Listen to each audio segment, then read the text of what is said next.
C'est quoi pour toi les 5 échecs, du numérique responsable? Alors c'est y aller pour les mauvaises raisons. La première de l'image. Dire, voilà, je pense que ça va faire chic, sur mon site internet si je dis que je fais du numérique responsable.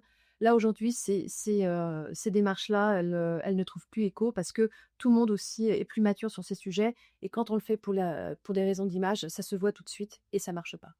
La 2e chose, c'est de se dire qu'on a coché une case, qu'une année on a fait, quelque chose. On a, par exemple, proposé d'allonger la durée de vie des équipements et puis on n'a pas les KPI derrière, on n'en a pas fait un projet d'entreprise, on l'a fait dans son coin et on n'a pas réitéré, les actions. Donc ça, 2e faiblesse, se dire qu'on a coché la case et arrêter. La 3e frein, ce serait de se dire, que c'est pas un sujet pour soi, en fait. Toutes les entreprises, quel que soit leur profil, leur taille, ont besoin de numérique responsable. La question après, c'est de se dire, bah, quel est le numérique responsable qui va, pouvoir, être très opérationnel chez moi et quel numérique responsable va pouvoir, m'aider dans mes risques et puis dans le business que j'ai identifié.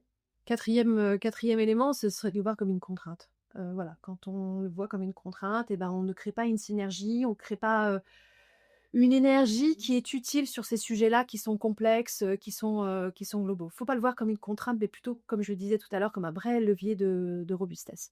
Et puis, dernière chose, c'est, de laisser la question à un seul département, que ça soit la RSE, que ça soit l'IT ou les achats.